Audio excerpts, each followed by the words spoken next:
Venezuela کی عبوری صدر ڈیزلی روڈریگز نے امریکی پابندیوں پر سخت رد عمل دیتے ہوئے کہا ہے کہ امریکہ کی مداخلت حد سے تجاوز کر چکی ہے اور وینزویلا کو اپنے مسائل خود حل کرنے دیا جائے۔ تیل کے شعبے سے خطاب میں انہوں نے کہا کہ غیر ملکی دباؤ نے ملک کو بھاری نقصان پہنچایا ہے، مگر بیرونی مداخلت رکے تو وینزویلا ہر بحران سے نکلنے کی صلاحیت رکھتا ہے۔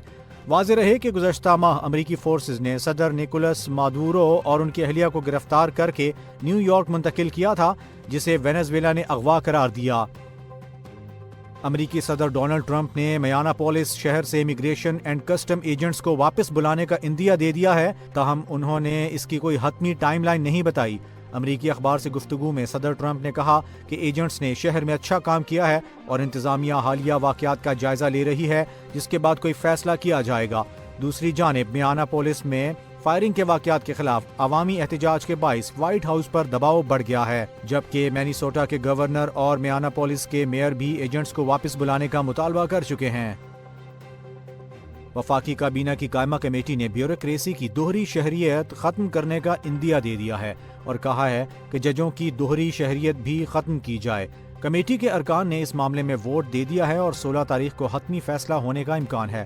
اجلاس میں رکن کمیٹی نور عالم خان نے سوال اٹھایا کہ اگر ارکان پارلیمنٹ دوہری شہریت نہیں رکھ سکتے تو بیوروکریسی کو یہ سہولت کیوں حاصل ہے، جبکہ وزیر مملکت طاہرہ اورنگزیب نے بتایا کہ ان کی بیٹی نے آسٹریلین شہریت چھوڑ کر پارلیمنٹ میں شمولیت اختیار کی۔ سیکرٹری کابینہ نے واضح کیا کہ پارلیمنٹ فیصلہ کرے تو حکومت قانون سازی کے لیے تیار ہے۔ اجلاس میں اسٹیبلشمنٹ ڈویژن نے بھی بتایا کہ کئی ممالک میں دوہری شہریت کی اجازت ہے، مگر بعض افراد دیگر ممالک کی شہریت بھی حاصل کر لیتے ہیں۔ Chairman P C B Mohsin Naqvi نے کہا ہے کہ T20 ورلڈ کپ میں پاکستان کی شمولیت کا فیصلہ جمعے یا پیر کو ہوگا۔ وزیر اعظم شہباز شریف سے ملاقات میں محسن نقوی نے ICC کے معاملات اور بنگلہ دیش کیس پر بریفنگ دی، جبکہ وزیر اعظم نے تمام آپشنز کھلے رکھنے اور معاملہ حل کرنے کی ہدایت کی۔ ملاقات میں پاکستان کے احتجاج کے طریقوں، میگا ایونٹ کا مکمل بائیکاٹ یا پاک بھارت میچ نہ کھیلنے کے امکانات پر غور کیا گیا۔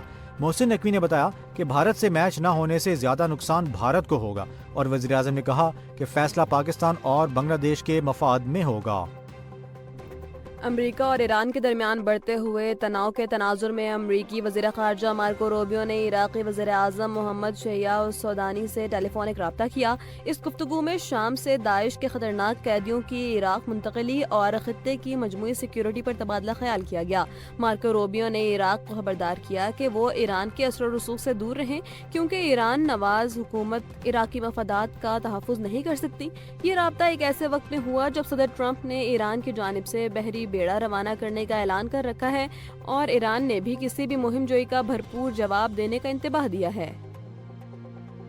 وزیر اعلیٰ سندھ مراد علی شاہ نے کورنگی کازوے پل کے افتتاح کے موقع پر ثانیہ گل پلازا کے متاثرین کے لیے بڑے ریلیف پیکج کا اعلان کیا ہے۔ انہوں نے واضح کیا کہ حکومت گل پلازا کی جگہ نئی عمارت تعمیر کرے گی اور متاثرہ دکانداروں کو کاروبار کی بحالی تک ماہانہ مالی امداد فراہم کی جائے گی۔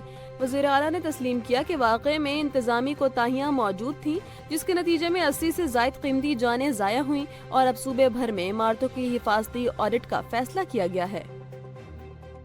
برطانیہ کے علاقے ایسٹ سسیکس کے قصبے کروبرو میں سابق فوجی کیمپ کو پناہ گزینوں کی رہائش گاہ میں تبدیل کرنے کے حکومتی فیصلے کے خلاف شدید عوامی رد عمل سامنے آیا ہے۔ ہزاروں افراد نے سڑکوں پر نکل کر احتجاجی مارچ کیا، جس کا مقصد ہوم آفس کے اس منصوبے کو روکنا ہے، جس کے تحت یہاں 500 سے 600 مرد پناہ گزینوں کو ٹھہرایا جا رہا ہے۔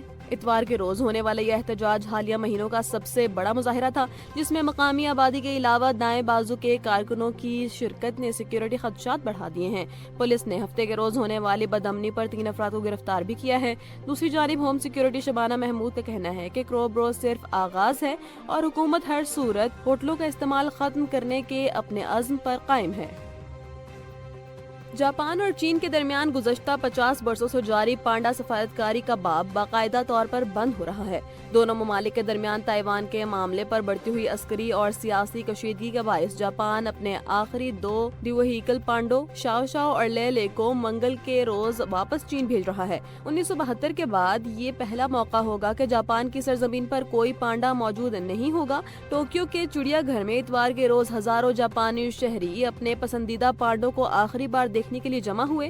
شدید سردی کے باوجود لوگ 3.5 گھنٹے تک طویل قطاروں میں کھڑے رہے تاکہ ان جڑواں پانڈوں کی ایک جھلک دیکھ کر انہیں الوداع کہہ سکیں۔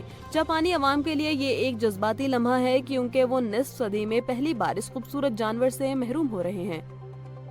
خیبر پختونخوا میں حالیہ شدید برف باری کے دوران ریسکیو 1122 اور ضلعی انتظامیہ نے ایک بڑا آپریشن مکمل کرتے ہوئے وادی تیرا سمیت دیگر اضلاع میں پھنسے 3010 افراد کو بحفاظت نکال لیا ہے۔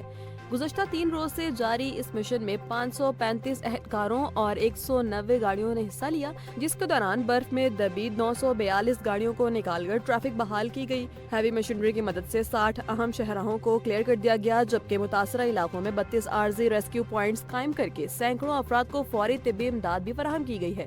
وزیر اعلیٰ خیبر پختونخوا خود اس پورے آپریشن کی نگرانی کر رہے ہیں تاکہ برف باری سے متاثرہ شہریوں کی بروقت مدد یقینی بنائی جا سکے۔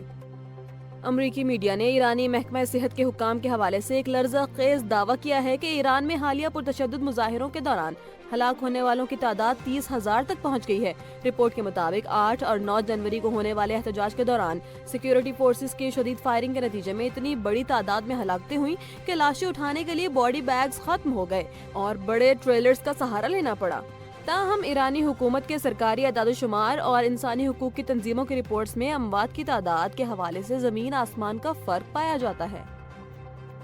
فلپائن میں ایک المناک بحری حادثے کے دوران 350 سے زائد مسافروں اور عملے پر مشتمل کشتی ڈوبنے سے کم از کم 15 افراد ہلاک ہو گئے ہیں۔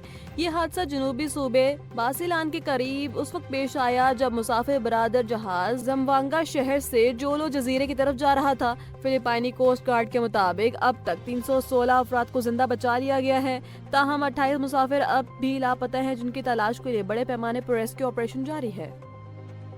پاکستان میں سونے کی قیمتوں نے تاریخ کے تمام ریکارڈز توڑ دیے ہیں، جہاں فی تولہ سونے کی قیمت میں یکمشت 6,500 روپے کا بڑا اضافہ ریکارڈ کیا گیا ہے۔ اس اضافے کے بعد ملک میں سونا پہلی بار 5 لاکھ روپے کی نفسیاتی حد عبور کر کے 5,21,162 روپے کی بلند ترین سطح پر پہنچ گیا ہے۔ عالمی منڈی میں سونے کی قیمت پہلی بار $5,000 فی اونس سے تجاوز کرنے کے باعث مقامی مارکیٹ میں بھی قیمتوں کو پر لگ گئے ہیں۔